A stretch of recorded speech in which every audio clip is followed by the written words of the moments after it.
Meus irmãos queridos, bom dia.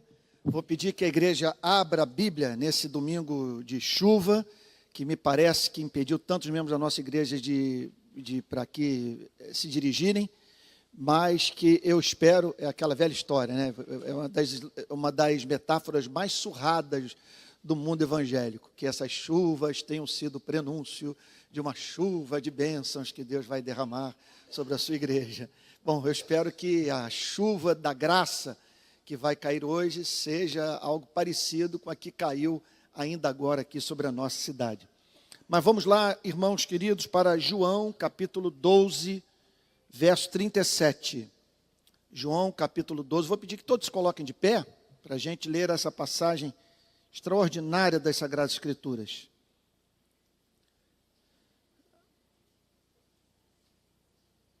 E embora tivesse feito tantos sinais na presença deles, não creram nele. Para se cumprir a palavra do profeta Isaías, que diz: Senhor, quem creu em nossa pregação? E a quem foi revelado o braço do Senhor? Por isso, não podiam crer, porque Isaías disse ainda: cegou os olhos deles, endureceu-se-lhes o coração para que não vejam com os olhos, nem entendam com o coração, e se convertam e sejam por mim curados. Isaías disse isso porque viu a glória dele e falou a respeito dele.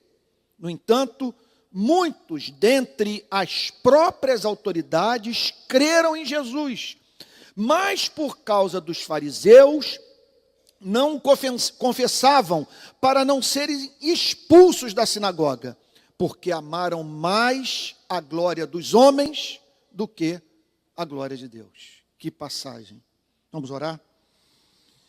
Pai Santo, nós estamos reunidos em torno do Teu nome, porque nós o amamos, porque cremos em Jesus e entendemos que é da Tua palavra que os que creem em Jesus se reúnam regularmente, a fim de juntos prestarem culto de adoração ao Senhor, Deus Todo-Poderoso, que pelo sangue do seu único Filho, redimiu sua igreja dos seus pecados.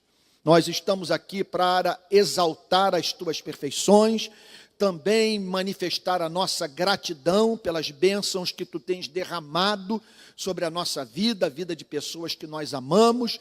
Estamos aqui, Senhor, também para nos arrepender dos nossos pecados, uma vez, Senhor amado, que é notória a defasagem que há entre o que cremos e a forma como nós vivemos.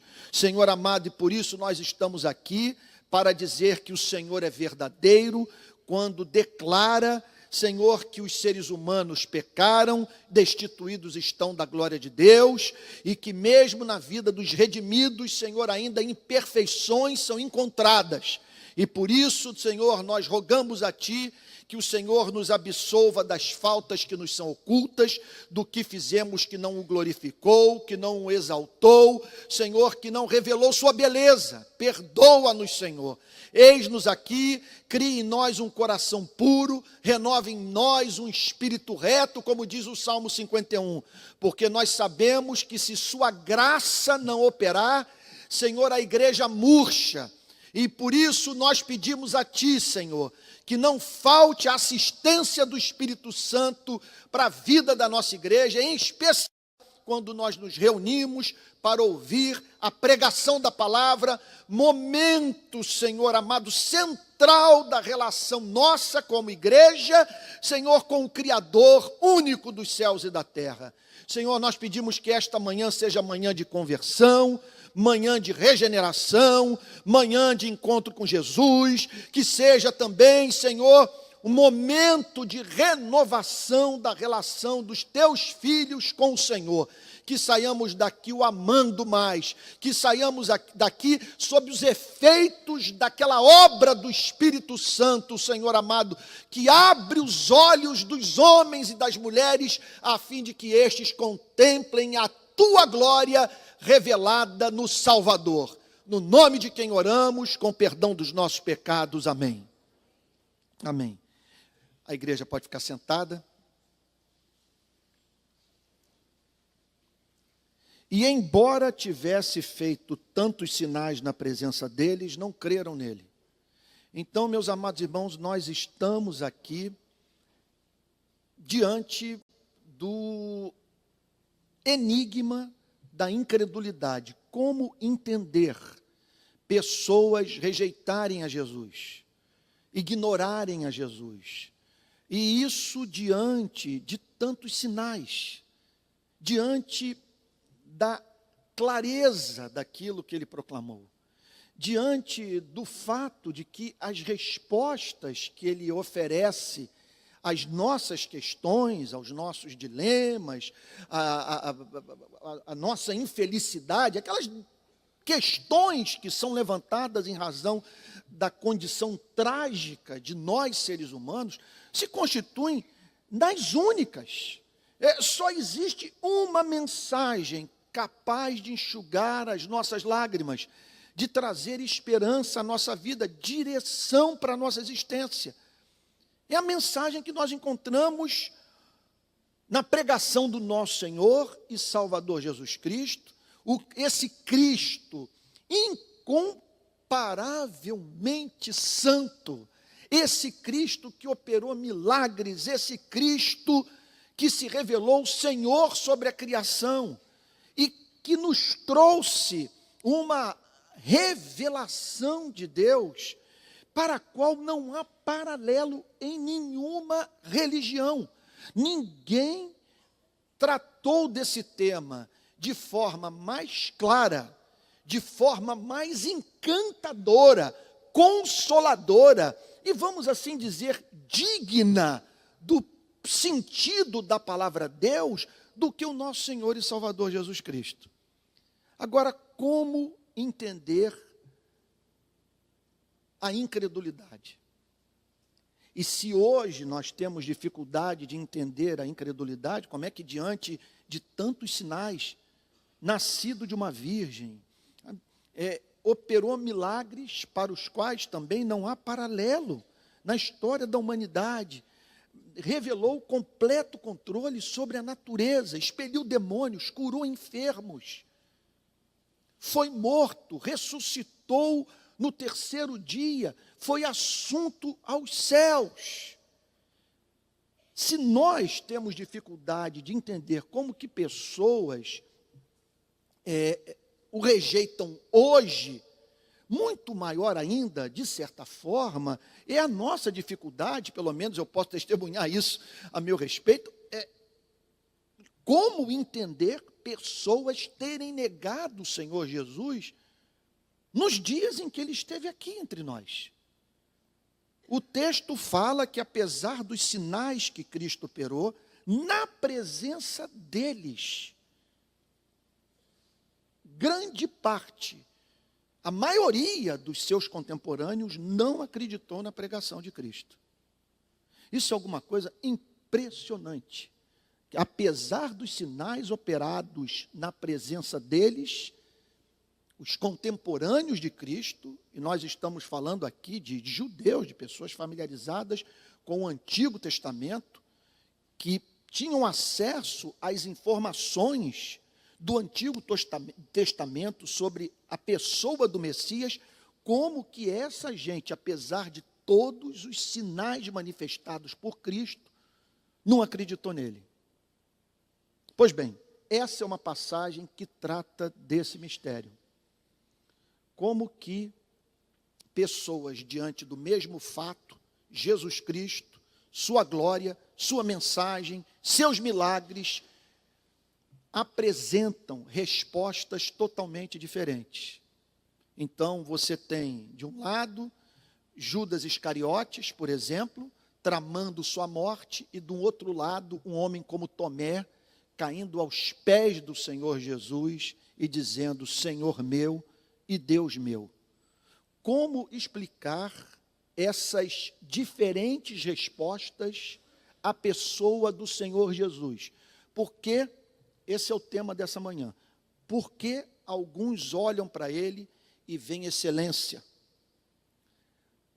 fixam os seus afetos nele, vivem para a glória do seu nome, buscam encarnar sua mensagem, enquanto que outros veem a sua mensagem como irrelevante e o têm, inclusive, como uma espécie de inimigo da humanidade, em razão da sua ênfase no arrependimento e no chamado para que os seres humanos vivam uma vida para a glória do seu Criador, que é comparada ao transitar por um caminho estreito, caminho que os membros da nossa espécie se recusam a cruzar.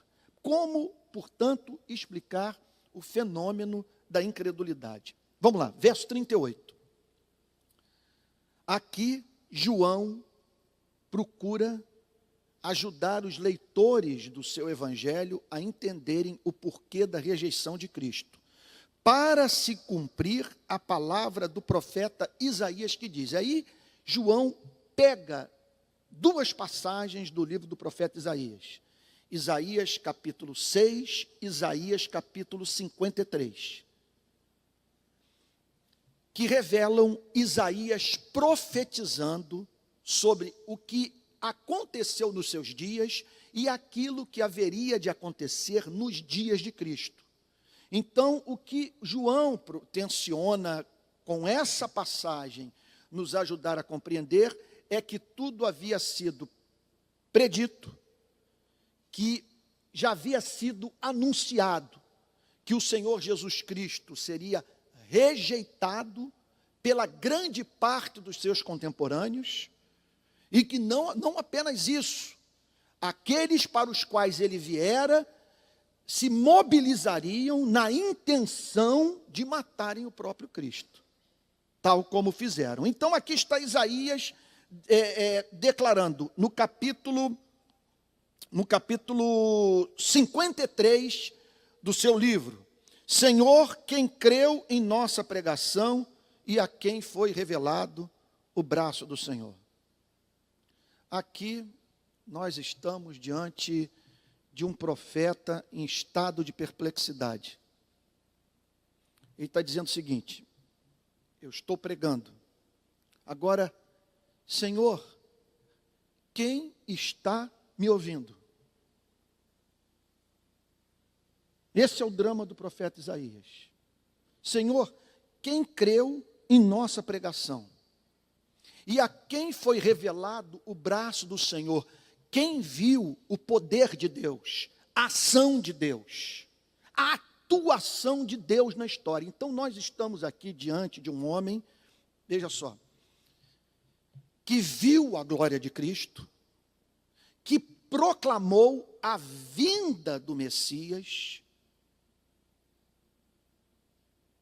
e que se deparou com um fato recorrente na história do cristianismo.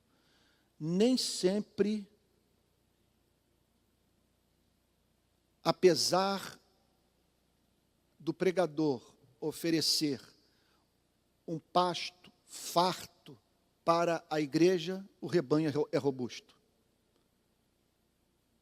Nem sempre a presença de um pregador ungido na vida de uma igreja levará aqueles que o ouvem a uma experiência de conversão, de santificação, de frutificação espiritual.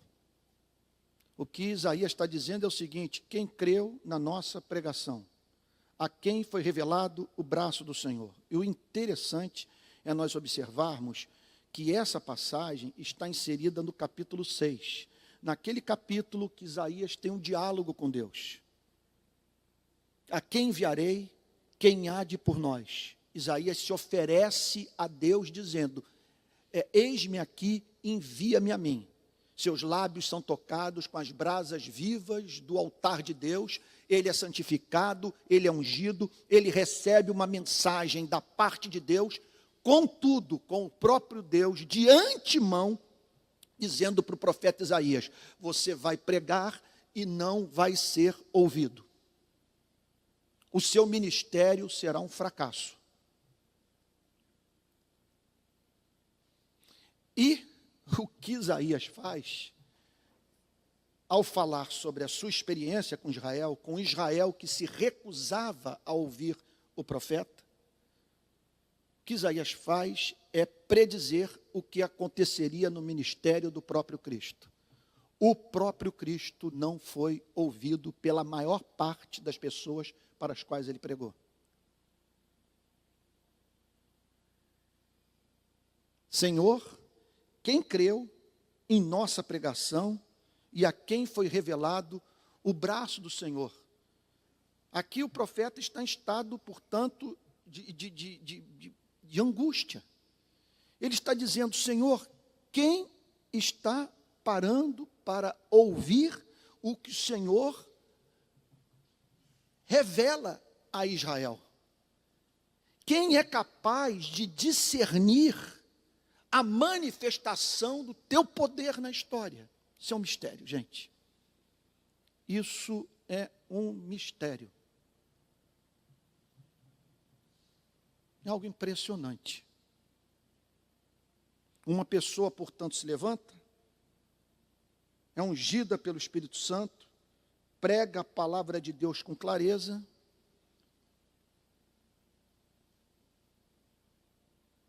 e se percebe diante de uma cultura religiosa totalmente refratária à verdade, e na qual um alimenta a loucura do outro, e fazendo com que todos se juntem para ouvirem de antemão, para ouvirem aquilo que de antemão querem ouvir. João prossegue declarando no verso 39, por isso não podiam crer. Aqui está João, portanto, declarando que o que Isaías enfrentou 800 anos antes da vinda de Cristo, o próprio Cristo e os apóstolos enfrentaram nos seus dias. E ele, portanto, apresenta esse diagnóstico. Por mais que os pregadores se esforçassem, por mais que a palavra de Deus fosse pregada com unção e clareza e acompanhada por sinais e maravilhas, por curas, por manifestações claras do braço de Deus, as pessoas estavam incapacitadas de crer na verdade proclamada.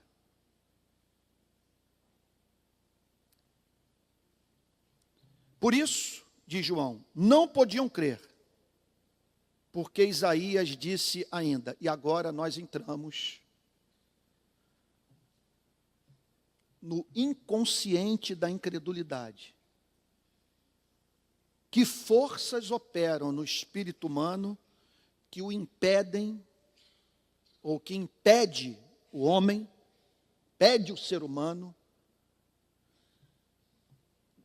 de contemplar a verdade, de se deleitar na verdade, de encarnar a verdade, de viver para a glória da verdade. Então nós estamos aqui diante do diagnóstico bíblico sobre a incredulidade. Você já pregou o evangelho para alguém que o ignorou? Você tem parentes, gente próxima para a qual você já pregou a palavra de Deus, ou na sua universidade, no seu trabalho, que lida com o que você fala com espantosa indiferença? Você conhece membros de igrejas que, apesar de frequentarem igreja, dão a impressão, pelo seu testemunho, pelo seu comportamento, pela forma como se relacionam com o próximo, que não entenderam nada? Aqui Isaías nos ajuda a compreender o inconsciente de um incrédulo.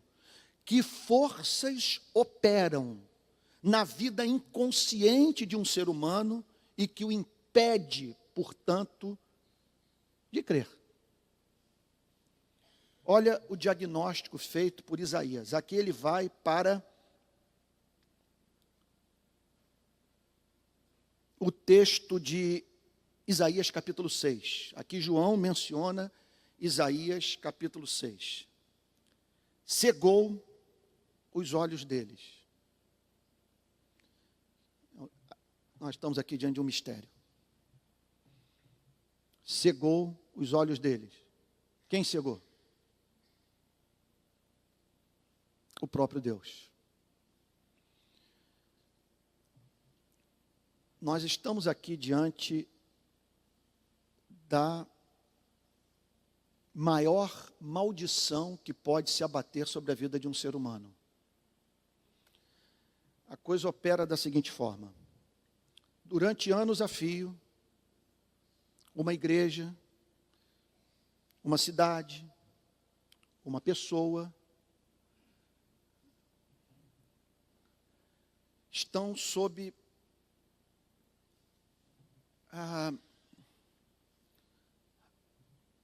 a proclamação da verdade.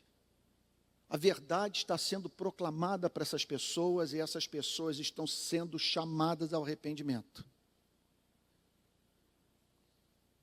E isso pode durar anos.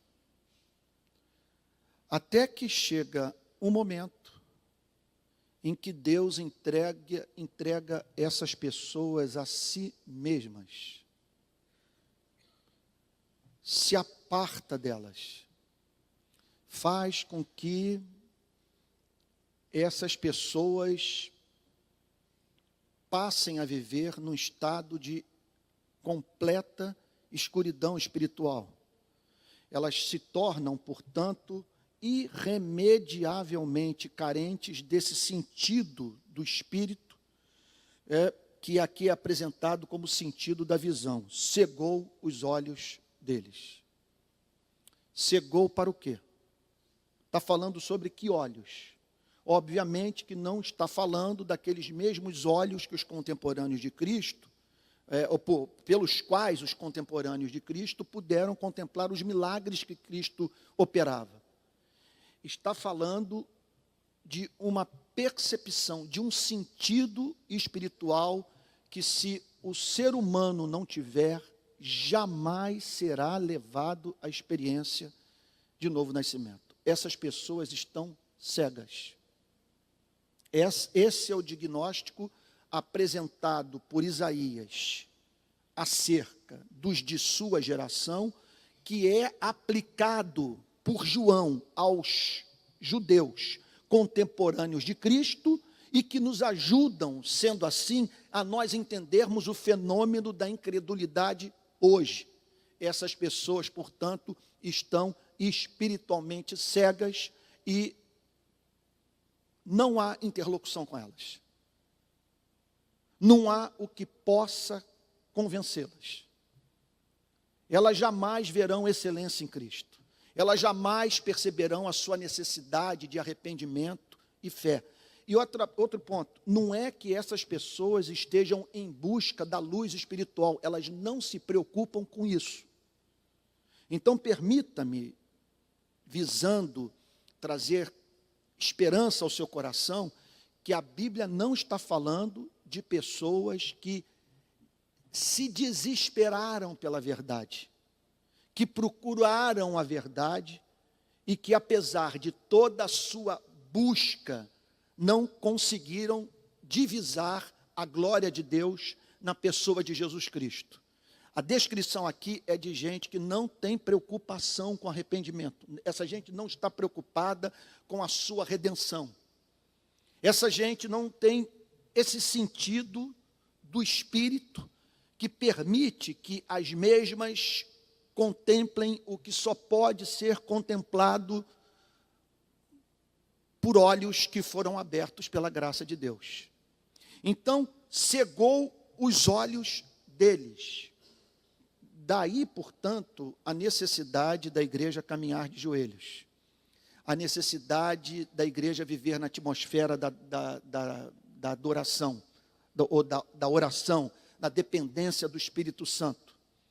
Daí a necessidade, portanto, de contarmos com o auxílio da graça divina em todos os nossos empreendimentos missionários, porque para que esses olhos sejam abertos, é absolutamente necessário uma intervenção do Espírito Santo. Essas pessoas carecem, vejam só, de um milagre. De um milagre. Você pode se esforçar, você pode usar a melhor apologética, você pode apresentar o melhor argumento. Deus pode usá-lo para operar um milagre diante dos olhos dessas pessoas, mas em razão da sua cegueira espiritual, elas se mostrarão incapazes de enxergarem aquilo que é tão claro para você. Por isso que o profeta está aqui, ele é apresentado como em crise. Senhor, quem creu na nossa pregação? Senhor, me mostre um que me esteja ouvindo nesse país, é o que Isaías está dizendo. Senhor, a quem foi revelado o seu braço? Quem teve os olhos abertos pelo Espírito Santo para enxergar a manifestação do seu poder na vida do seu povo? A sua presença tão nítida, tão clara, que me encanta, que me enternece, que aquece o meu coração, que me faz o amar e desejar viver para o seu louvor. Senhor, como explicar essa cultura de obtusidade espiritual? Como entender, Senhor, a falta de discernimento, como que elas não conseguem enxergar na Tua palavra o que é tão claro, Senhor?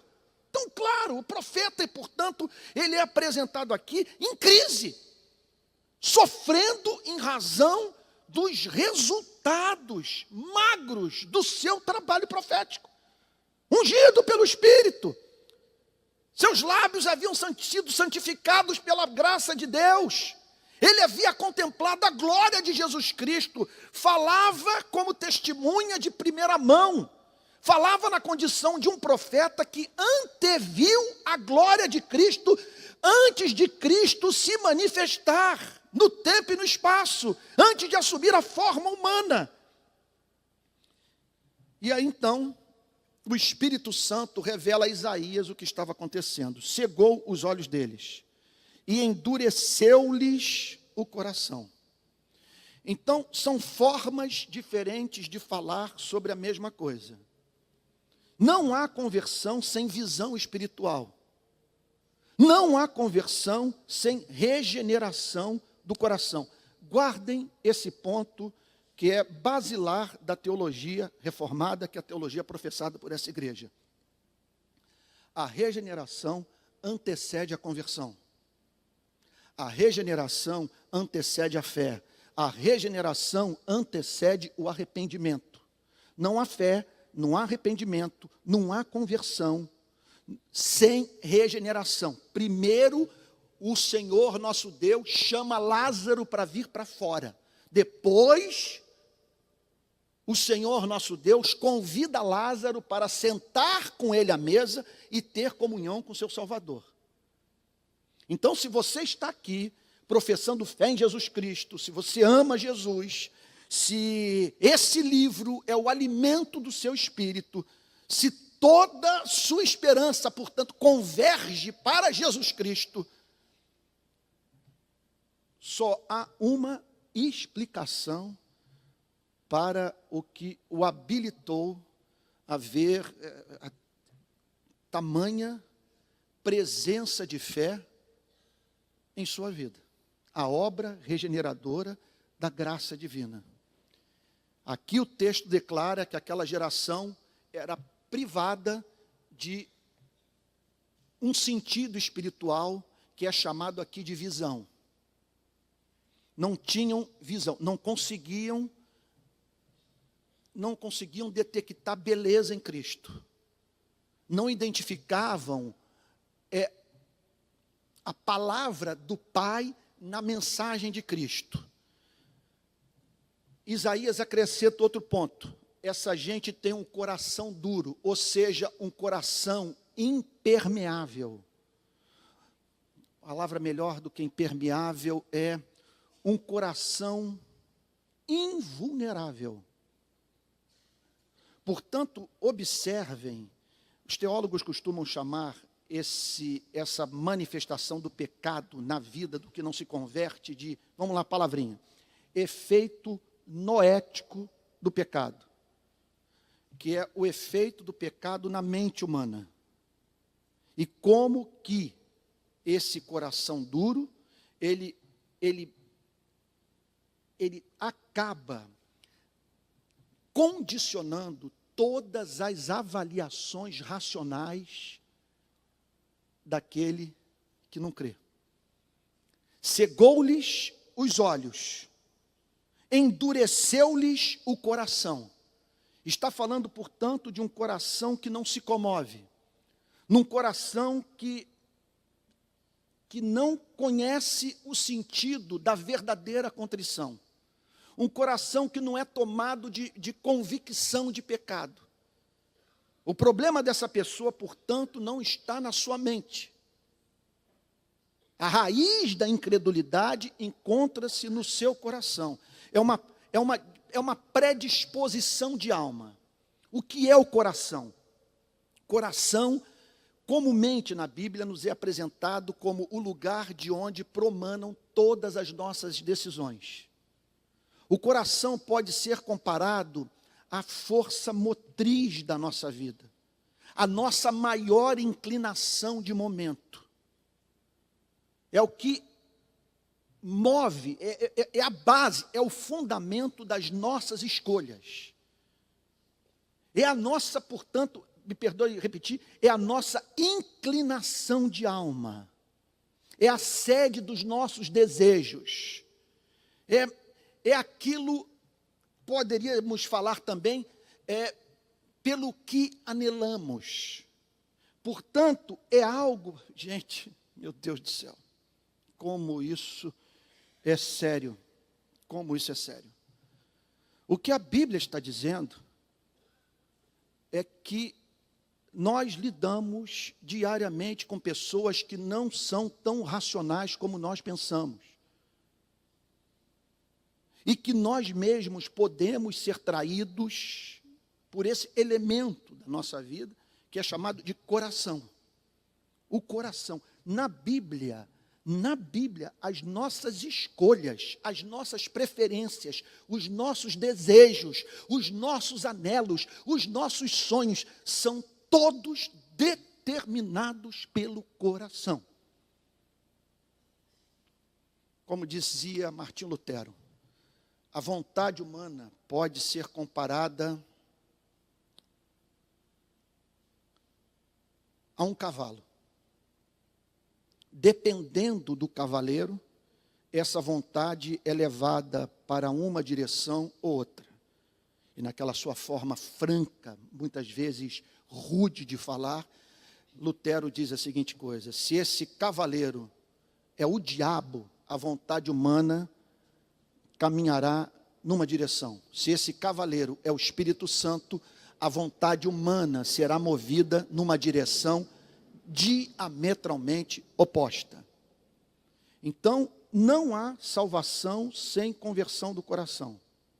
Não há vida intelectual sadia sem que a inclinação de momento, sem o que nos move, seja alterado. Olha, para mim,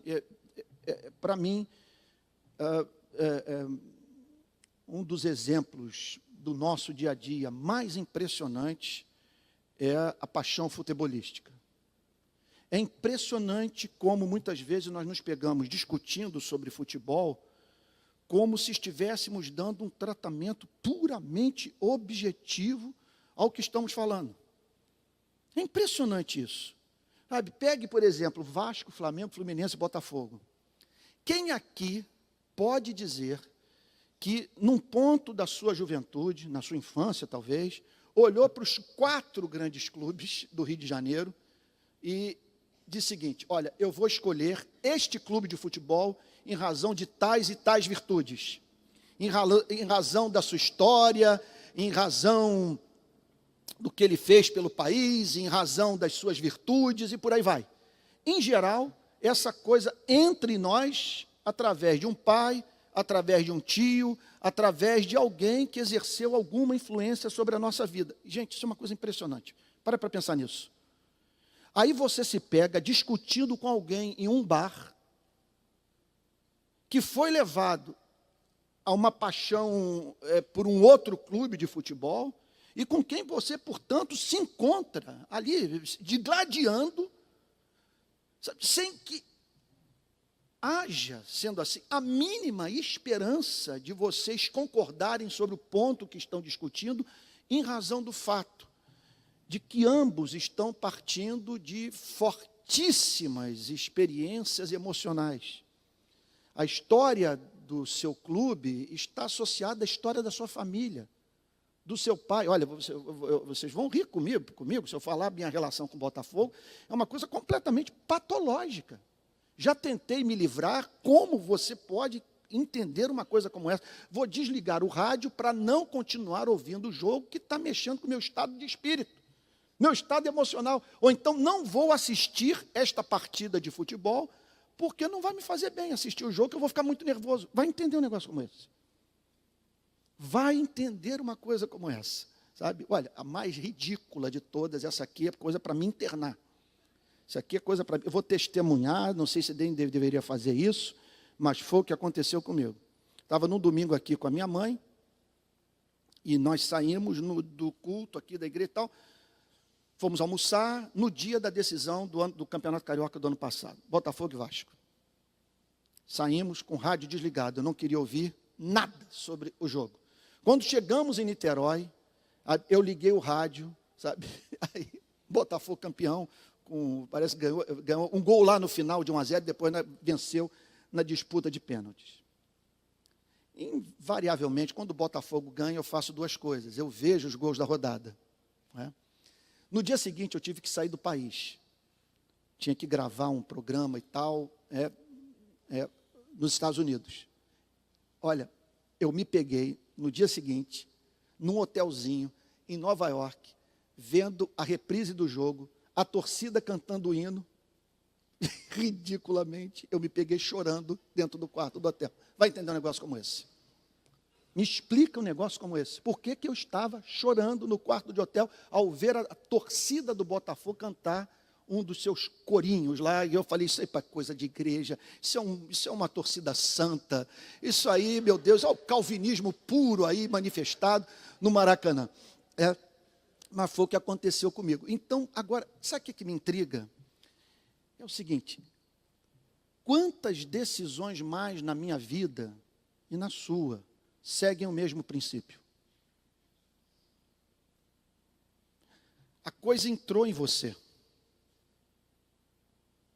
E você não tem energia emocional para sobrepujá-la.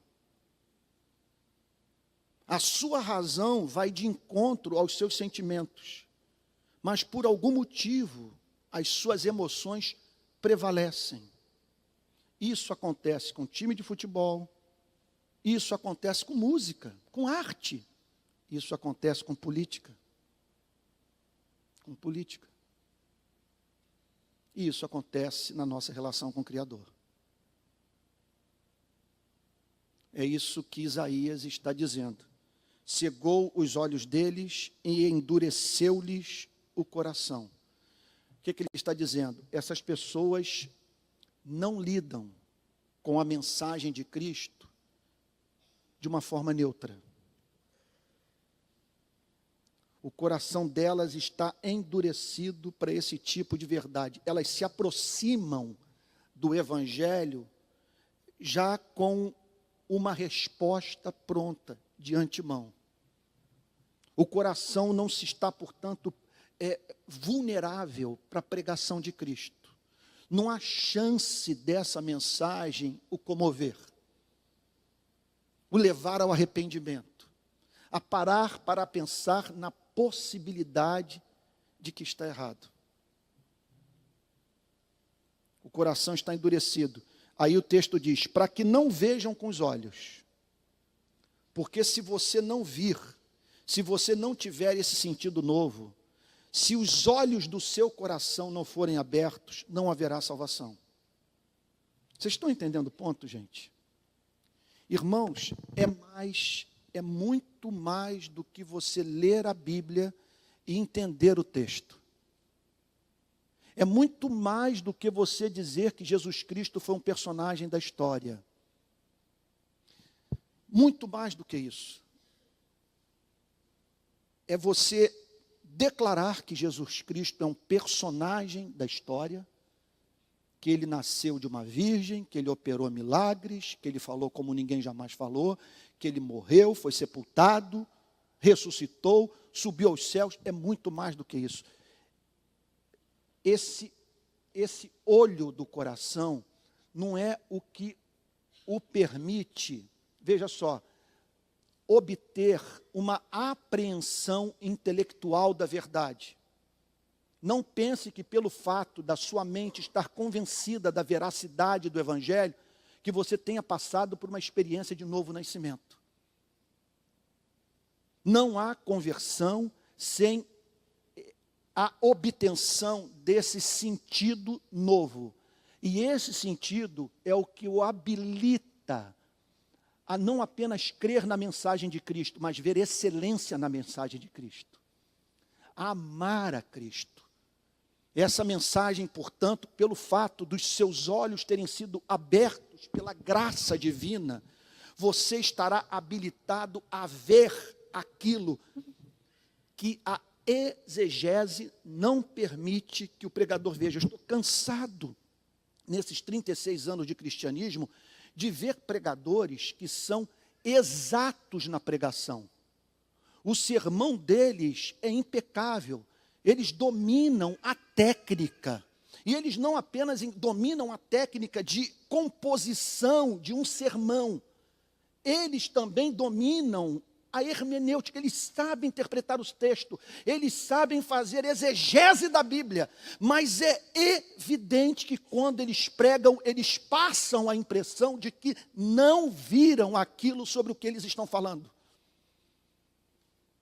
Falta algo na mensagem deles. É uma relação, vamos assim dizer, cerebral com a fé. Eles são excelentes teólogos. Eles são bons oradores. Eles sabem interpretar o texto bíblico. Mas sem esse sentido do coração, eles continuarão pregando como advogados e não como uma testemunha.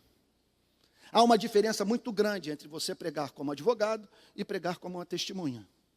Você pode ser brilhante na apresentação da mensagem, mas você não teve acesso de primeira mão às informações. Você as conhece de ouvir falar. Seus olhos não viram, você não foi testemunha da manifestação da beleza, da graça, da glória de Deus em nosso Senhor e Salvador Jesus Cristo.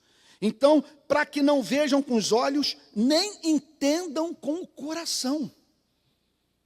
Então, há o entendimento intelectual e há o entendimento do coração. Meu Deus.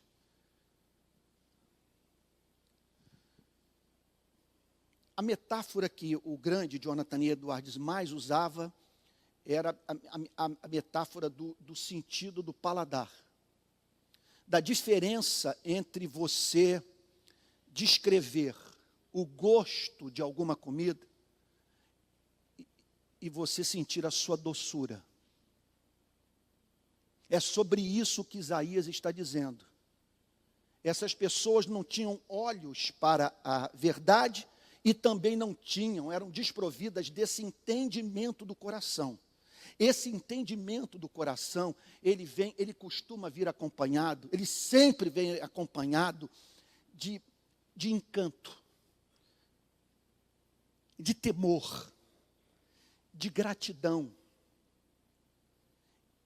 Esse entendimento do coração, ele invariavelmente afeta a nossa vida emocional. Martin Lloyd Jones tem algo a dizer sobre as igrejas dos nossos dias, que eu concordo inteiramente. Ele diz o seguinte: para grande parte das igrejas dos dias de hoje, uma carta como a primeira epístola de Paulo aos Coríntios não está precisando mais ser escrita. Porque as igrejas estão tão mortas que você não tem, dizia Martin Lloyd Jones, que você não tem que falar sobre excesso. Cuidado com o excesso. Façam tudo com decência e ordem. Vocês não estão sabendo administrar o exercício dos dons espirituais no culto. Vocês estão precisando resgatar a sobriedade. Sobriedade. E, portanto, meus amados irmãos, muitas vezes a igreja se orgulha daquilo que pregadores do passado costumavam chamar de paz do cemitério. Você tem paz, mas não tem vida. Não tem paixão. Você simplesmente, o contato com a verdade é meramente epidérmico. A verdade não desce para o coração. É impressionante isso. E olha, eu vou mais longe. O contato com a verdade proclamada durante muitos anos, acompanhado de uma banalização do que está sendo proclamado, tende a tornar o ouvinte da pregação da palavra em tal extensão endurecido, que ele se orgulha até mesmo da sua falta de vida espiritual. Ele chama a sua insensibilidade de maturidade em Cristo. Isaías então diz, para que não vejam com os olhos, nem entendam com o coração. Olha aqui o que acontece quando uma pessoa contempla a glória de Deus em Cristo, com os olhos do coração, e discerne a verdade com o coração. O texto diz que elas se convertem e são por Deus curadas.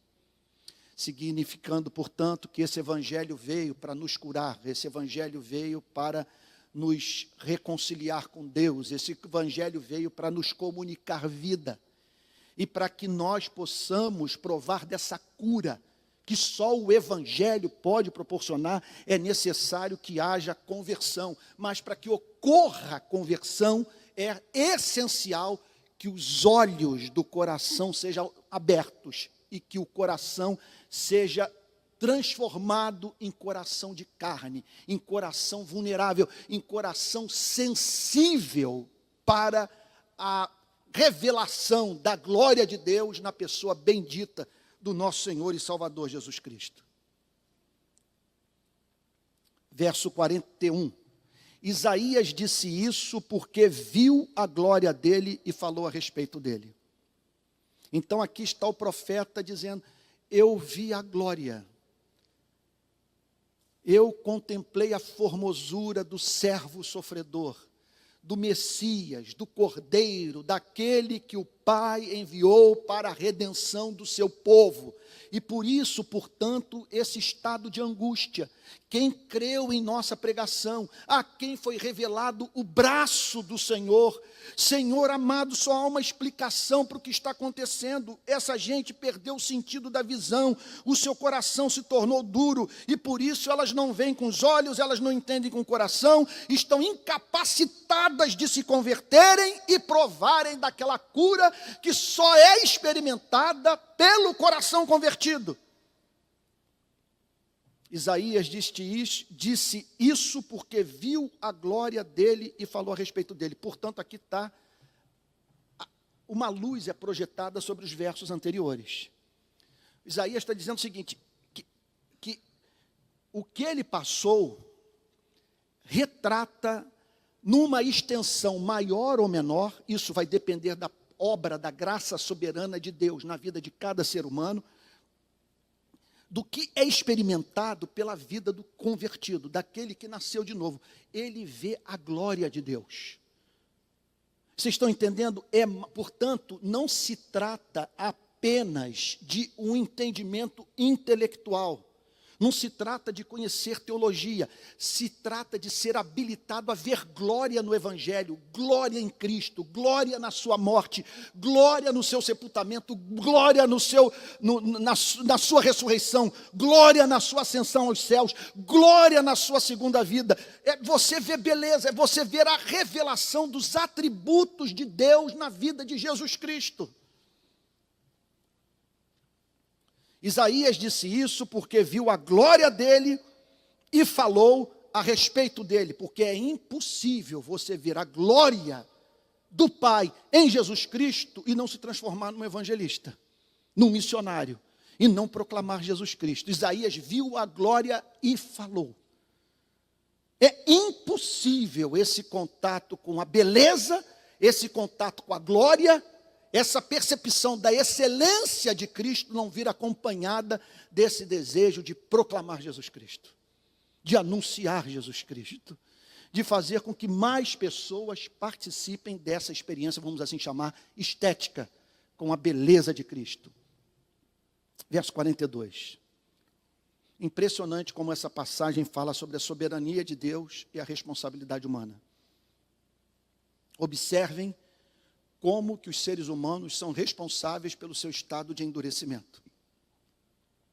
No entanto, muitos dentre as próprias autoridades creram em Jesus. Vocês estão... Observem o que o texto está dizendo. Gente, isso é muito sério. O Senhor Jesus pregou o Evangelho. O Senhor Jesus operou milagres diante daquelas pessoas. E isso fez, portanto, que autoridades públicas, o pastor, o presbítero, o diácono daqueles dias, está falando sobre os sacerdotes, está falando sobre escribas, está falando sobre membros do sinédrio, está falando sobre os fariseus, está falando sobre pessoas que frequentavam e dirigiam o culto na sinagoga, está falando sobre pessoas que gozavam de um certo status naquelas instituições religiosas de Israel dos dias de Jesus. O que João está dizendo é que muitas dessas autoridades creram em Jesus Cristo. Foram levadas, portanto, a ver evidência da messianidade de Cristo. Elas acreditaram na palavra de Cristo. Olhem que coisa impressionante, gente.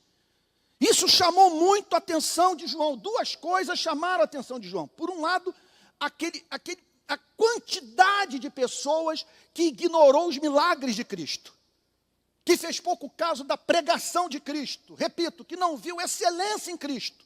Agora, um outro fato chamou a atenção de João, que entre as autoridades públicas, das autoridades públicas religiosas daqueles dias, houve casos de lideranças religiosas que foram levadas à fé em Jesus Cristo. Mas olha o que João tem a dizer sobre essas mesmas pessoas. Que coisa impressionante.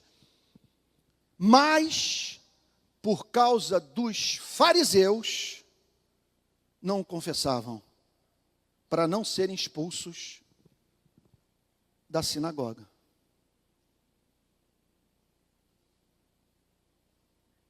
Meu Pai Santo.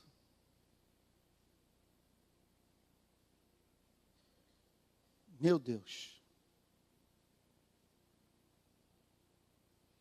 Vocês vejam em que uma instituição como essa pode se transformar. E nós temos meditado, pensado sobre isso, desde que começamos a estudar o Evangelho de João. De repente, por favor, irmãos, preste atenção. De repente surge uma instituição. Ela é formada.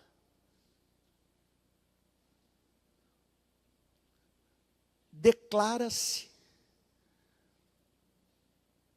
ter como fundamento a Bíblia e dedicada ao trabalho de levar pessoas ao encontro com Deus. Uma cultura religiosa, Pai Santo, uma cultura religiosa formada.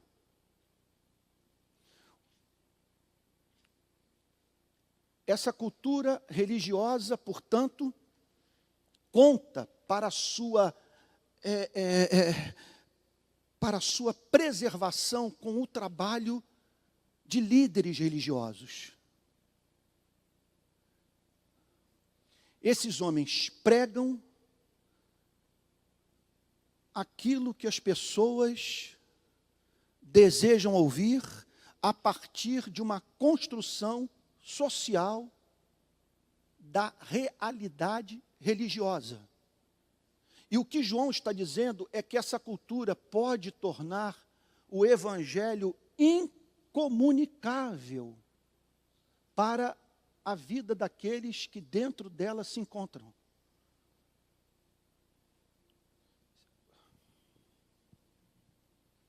Irmãos, o que o texto está dizendo é que pastor naqueles dias que ficasse do lado de Jesus Cristo não iam pregar em congressos, não teriam os seus livros vendidos, seriam frontalmente atacados pelos membros daquelas mesmas instituições religiosas.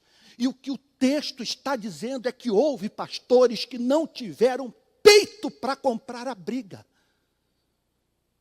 Eles temiam perder aquela ascensão sobre as instituições. Vocês estão entendendo o ponto, irmãos? Eles creram, mas temiam não ter livros vendidos, temiam perder os seus salários, temiam pregar para igrejas vazias. O texto é muito claro, eles creram em Jesus. Contudo, havia uma pressão cultural, uma pressão das instituições. Esses homens sabiam que teriam um preço a pagar, eles seriam expulsos da sinagoga, eles não poderiam mais botar o pé no templo, eles seriam perseguidos, não teriam como alimentar os seus filhos, não teriam como manter suas casas, apesar de crerem em Jesus. Que coisa impressionante, amados irmãos. E o texto diz: no entanto, muitos dentre as próprias autoridades creram em Jesus, mas por causa dos fariseus. Você consegue imaginar uma coisa como essa? Eu estou aqui,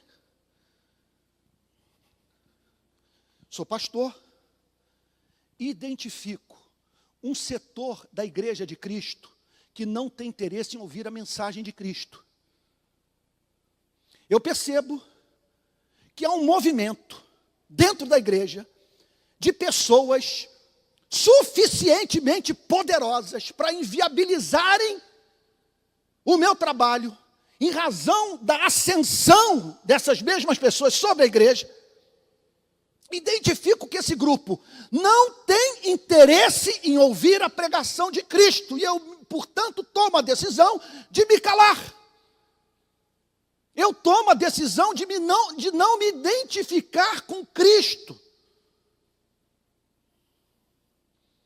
Isso só está escrito na Bíblia, porque haveria de se repetir durante toda a história do cristianismo. Durante toda a história do cristianismo, este fenômeno esteve presente. Olhe para Martinho Lutero, o Papa redigindo a bula: um javali entrou na vinha do Senhor. Lutero era o javali que estava destruindo a vinha, identificada com o catolicismo do século XVI. E se não fosse a adesão dele a Jesus Cristo e a decisão de ser banido da Igreja Católica do seu tempo, nós não teríamos reforma protestante. Olha, vou dizer para vocês uma coisa: quando eu vejo a igreja em bloco indo numa direção, 36 anos de cristianismo, eu sou movido a dizer: é melhor ir para outra. Vocês estão lembrados da nova era? Do período que só se falava em nova era no protestantismo brasileiro? Vocês estão lembrados do período que os evangélicos paravam para ouvir disco para trás? Vocês estão lembrados dessa coisa? Para ouvir mensagem subliminar de Satanás nos discos da Xuxa. Estão lembrados disso? A Bíblia fala de espírito de mentira na boca de profetas. A Bíblia fala de profetas que tiveram uma experiência profundamente solitária com os de sua geração, tendo que pregar para ouvidos surdos. E é isso que o texto está dizendo. Portanto, nós temos que tomar muito cuidado, porque a Bíblia está dizendo o seguinte: se nós não tivermos independência de pensamento, e se não estivermos dispostos a ficar com Cristo somente, mesmo que isto nos seja custoso, nós vamos incorrer na condenação do último versículo. Olha o que diz o último versículo. Porque amaram mais a glória dos homens do que a glória de Deus. Existe a glória dos homens, existe a glória de Deus. A glória dos homens é um congresso ser organizado e eu ser chamado para estar entre os principais preletores do congresso. A glória dos homens é eu levar o título de mestre, de doutor. A glória dos homens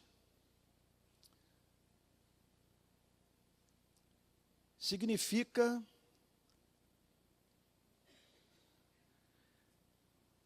eu correr todas as denominações, em todas elas pregar e em todas ser igualmente acolhido.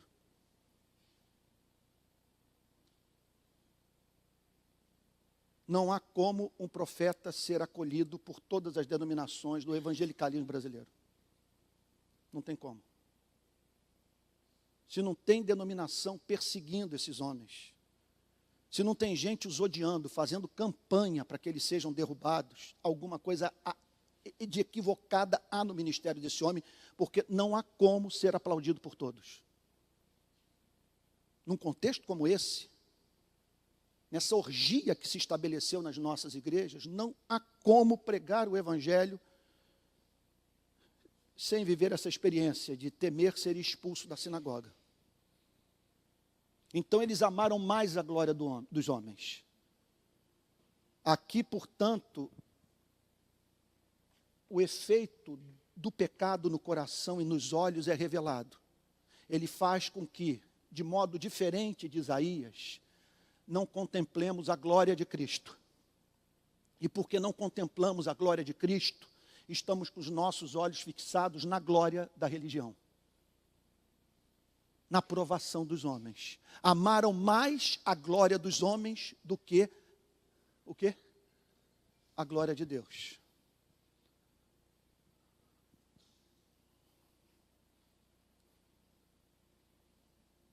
O que é amar a glória dos homens?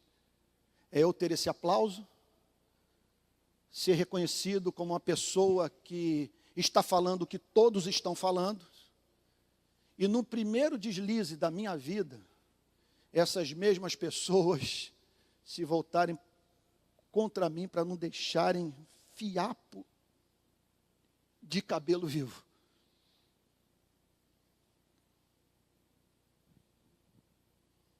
Amaram mais a glória dos homens do que a glória de Deus. A glória de Deus é a obsessão de você viver para revelar as perfeições de Deus.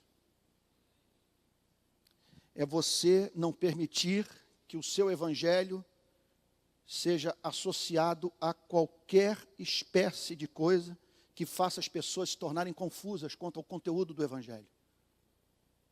É você ser claro, é você ser objetivo, é você ficar do lado do evangelho sempre, de maneira que o evangelho não seja contaminado, não seja diminuído, de maneira que Deus seja visto sempre como excelente aos olhos daqueles para os quais pregamos o evangelho e cujo coração foi transformado pelo poder do Espírito Santo. Irmãos queridos, vamos fazer uma breve recapitulação de tudo que nós vimos e a fim de encerrarmos, vamos encerrar antes de 12:30.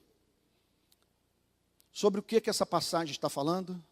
aqui é o encerramento da vida pública do Senhor Jesus. O Senhor Jesus nunca mais haveria de se manifestar publicamente. Daqui, ele parte para passar os próximos dias apenas com seus discípulos e ser morto.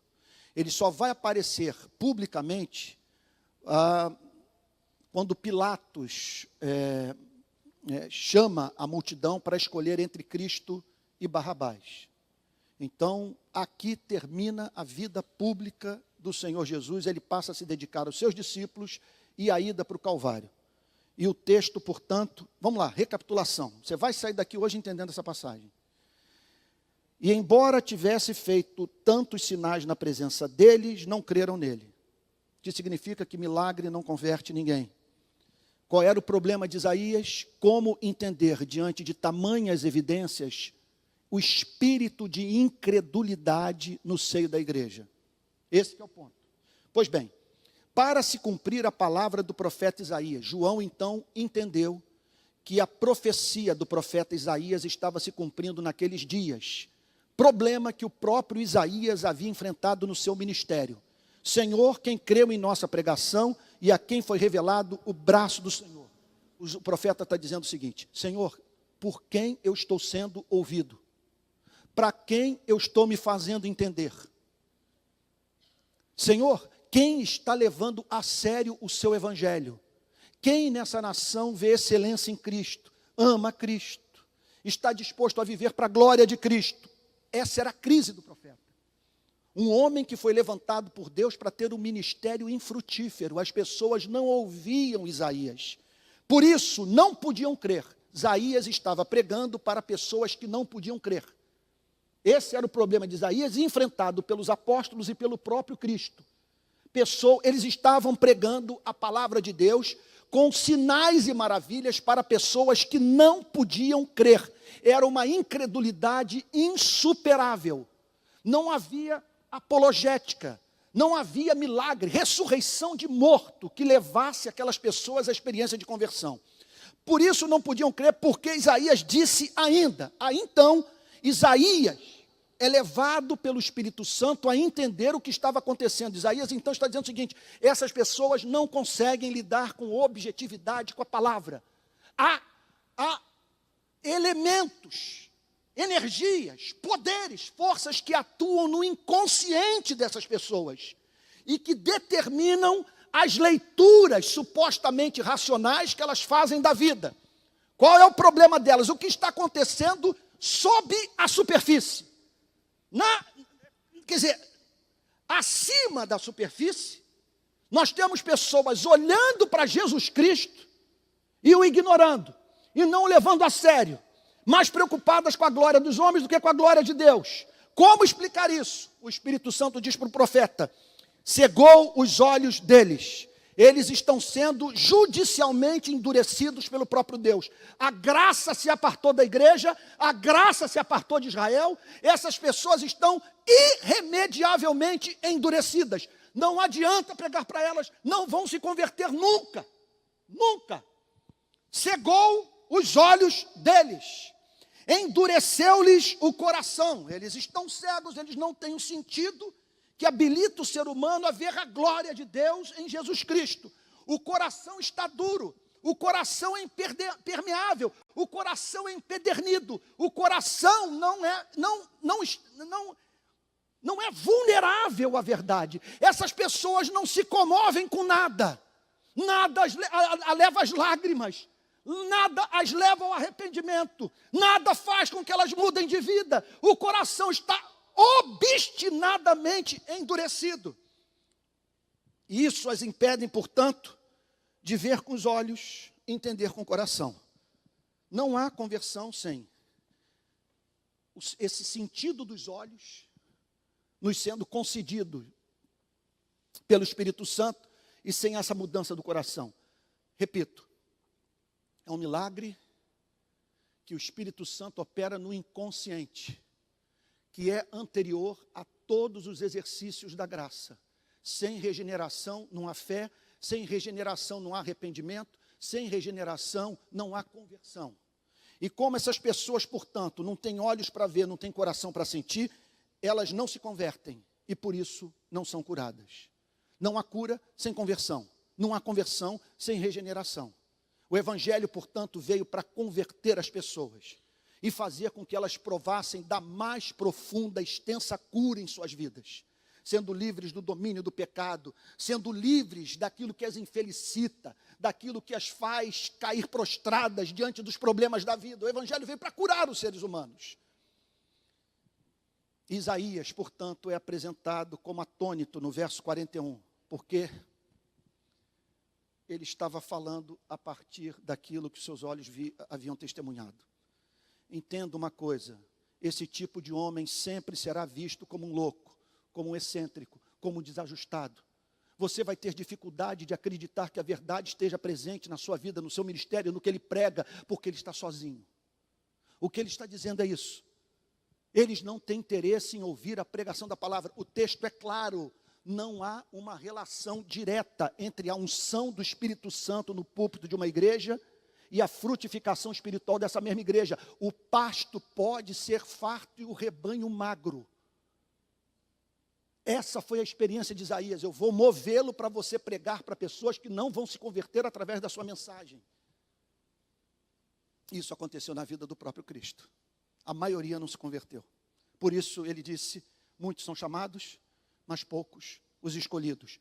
Isaías disse isso porque viu a glória dele e falou a respeito dele. Se você vir essa glória, você vai enlouquecer. Você não vai entender como que pessoas não conseguem enxergar o que está tão claro diante dos seus olhos. O que você não pode perder de vista é que forças poderosíssimas estão atuando no inconsciente dessas pessoas. Elas estão espiritualmente cegas. Não adianta, você vai usar os melhores argumentos, você vai trabalhar duro para fazer com que essas pessoas se afeiçoem por Cristo, mas elas não têm esse sentido espiritual, elas não têm alma, elas não há afinidade entre elas e esse campo do conhecimento. Pois bem, verso 42. No entanto, muitos dentre as próprias autoridades creram nele. Portanto, observem que existe a verdadeira fé salvadora e a falsa fé. Pelo amor de Deus, eu faço essa pergunta a vocês que hoje estão aqui e algumas pessoas que há tantos anos têm acompanhado as pregações nessa igreja. Você possui a fé salvadora? O texto está dizendo que as autoridades judaicas creram em Cristo. Creram em Jesus Cristo, mas não com a fé salvadora. E como que isso se tornou evidente? No entanto, muitos dentre as próprias autoridades creram em Jesus, mas por causa de quem? Por causa dos calvinistas, por causa dos arminianos, por causa dos batistas, por causa dos presbiterianos, por causa do Supremo Concílio, por causa do sínodo,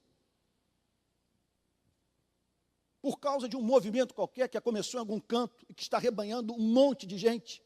O texto está dizendo por causa dos fariseus, eles temiam os fariseus.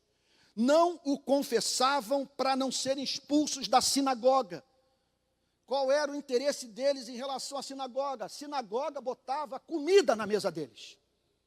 A sinagoga mantinha os filhos deles.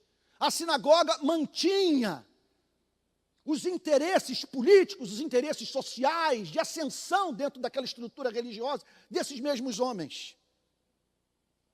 Observem, portanto, a seguinte questão. Quando vocês ouvirem algum pregador, quando vocês ouvirem alguém falando, lutando por alguma causa, pergunte a seguinte coisa: para quem essa pessoa está trabalhando? A quem ela está servindo?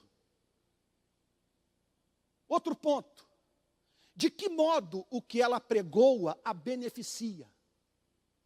E um bom sinal indicador de que você está vivendo, que você está ouvindo um verdadeiro profeta,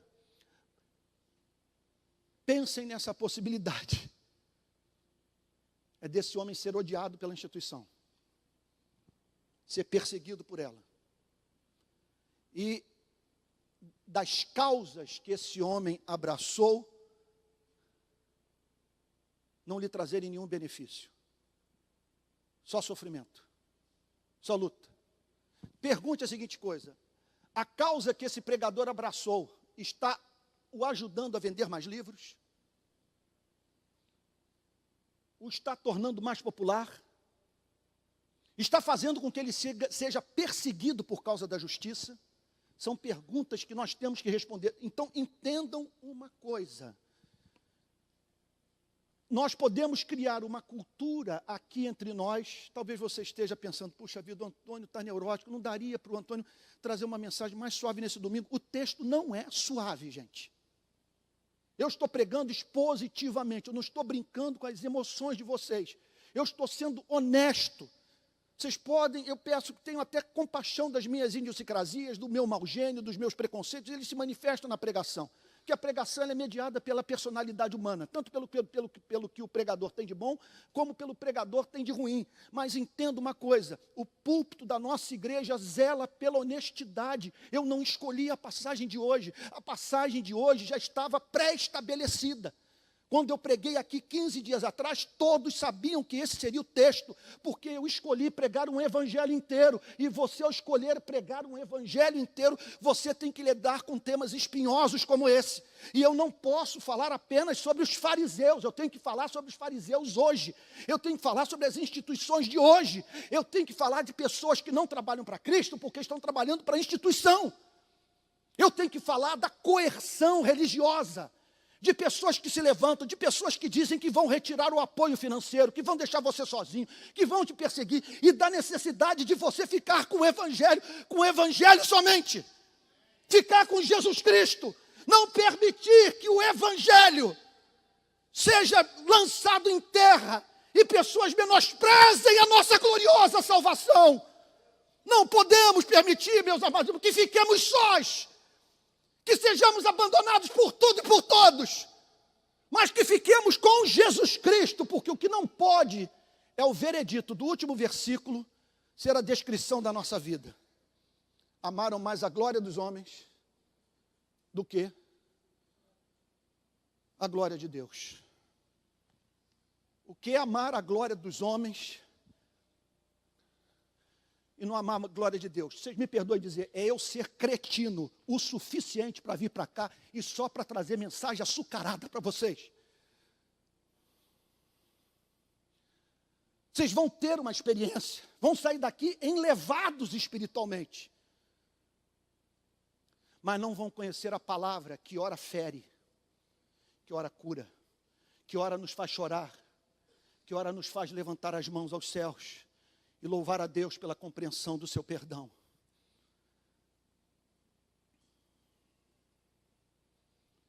Essa passagem, portanto, coloca a igreja diante sempre de escolhas a ser feitas. Ou optamos pela glória dos homens, e os nossos interesses permanecerão intactos, não seremos perseguidos por ninguém, não seremos objeto de contradição, não vão nos chamar de Belzebu, de falso profeta.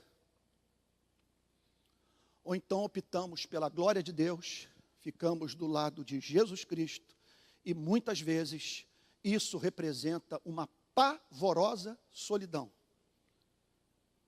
Enquanto que o profeta geme, dizendo o seguinte: Senhor, eu aguardo o curso da história. Porque ou nessa vida, ou na vindoura, os olhos desse povo serão abertos. E eles entenderão que diante das mais claras evidências da manifestação do Cristo real,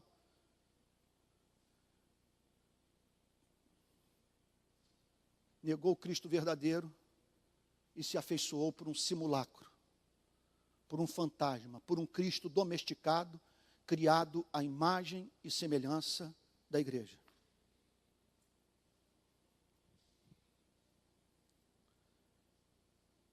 Irmãos, aqui eu termino dizendo o seguinte: a situação é totalmente desesperadora. Porque nenhuma promessa que se eu me tornar um melhor marido, um homem de mais oração, se eu ler mais as Sagradas Escrituras, se eu pregar o Evangelho, que eu vou ter sucesso no ministério. Nenhuma promessa. Deus pode ter decretado para mim que eu vou ser como um Isaías. pode ter decretado isso para você. Então, fuja dessa cultura de contar cabeça. Isso não funciona no reino de Cristo. Se o negócio é a maioria, sabe, quem tem uma multidão o acompanhando, gente, de início nós perdemos para os católicos, estamos perdendo nossa denominação para os testemunhos de Jeová, para os mormons, sabe? A Universal do Reino de Deus engole todas as igrejas presbiterianas. A questão não é contar cabeça. A questão é, você ama mais a glória dos homens ou a glória de Deus? Você está mantendo a pureza do Evangelho, ainda que isso lhe seja custoso? O desesperador, portanto, é que você não tem nenhuma esperança de sucesso. E outro ponto, e não há nada que você possa fazer para inverter o quadro.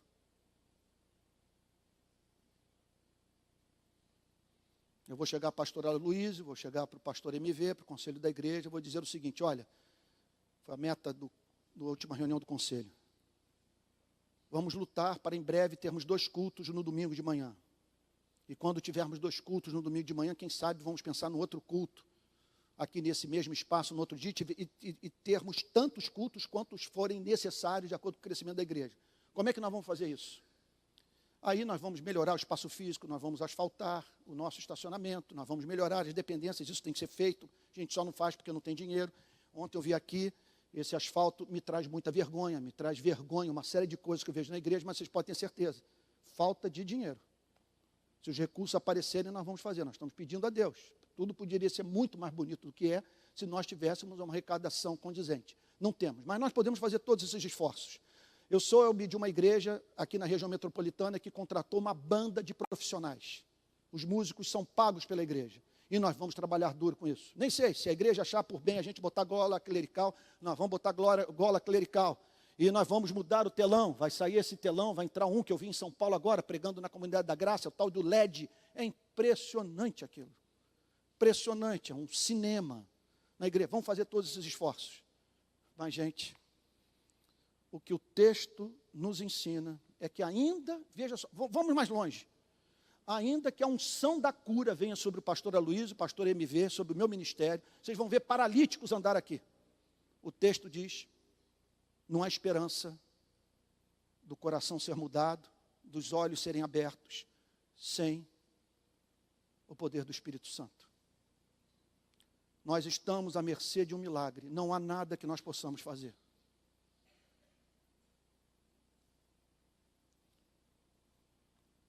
E aquilo pelo que nós temos que clamar é que os olhos sejam abertos, porque somente quando os olhos forem abertos, nós vamos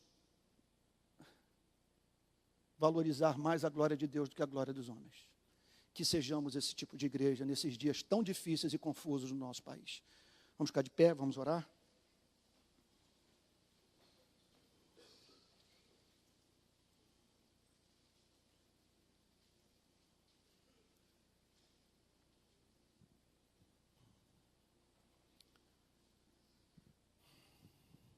Senhor amado,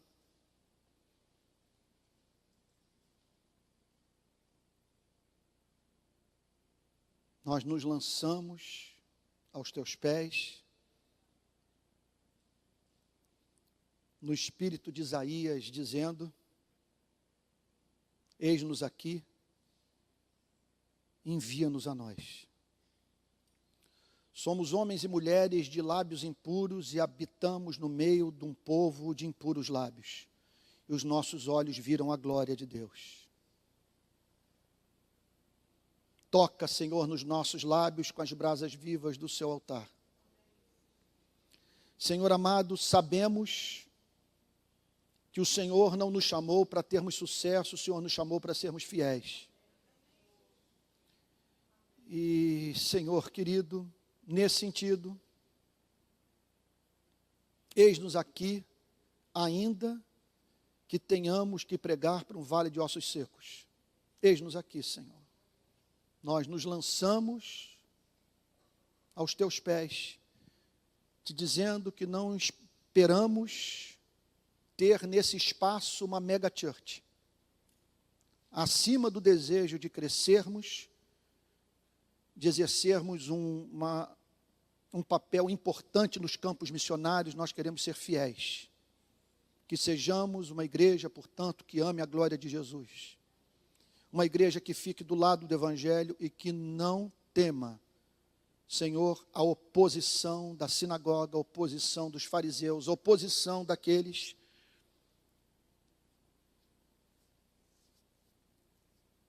que foram domesticados pela religião.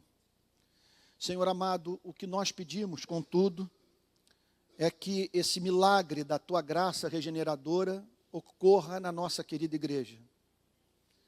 Que nesses próximos dias, pela ação soberana do Teu Espírito, o Senhor possa trazer para essa igreja os eleitos. Senhor amado, aqueles que foram objeto dessa ação regeneradora do Espírito. Senhor, e que aqui eles experimentem conversão mediante a pregação do Evangelho, Senhor, no poder do Espírito Santo. Nós pedimos, Senhor amado,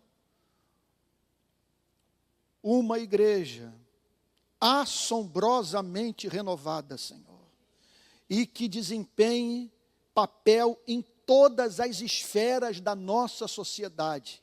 Uma igreja que encarne o modelo, Senhor, daquela missão que tem como objetivo levar o Evangelho todo para o homem todo e para todo homem, Senhor. Senhor querido, nós pedimos perdão pelos nossos pecados, se há alguma coisa entre nós e o Senhor, nosso Deus, Senhor amado, que o entristece, que afaste o Espírito Santo das nossas assembleias, que faça com que não tenhamos olhos para ver, nem coração para sentir. Ó Deus amado, compadece-te de nós, em nome de Jesus. Senhor, preserva-nos do endurecimento judicial, não permita, Senhor amado, que aquilo que é ensinado nessa igreja, que leva homens e mulheres às lágrimas, Senhor, ó Deus, ou que levaria homens e mulheres às lágrimas, Senhor, em outras igrejas, seja banalizado por nós, pelo pastor da igreja, Senhor amado, pelos membros da nossa querida comunidade, Senhor.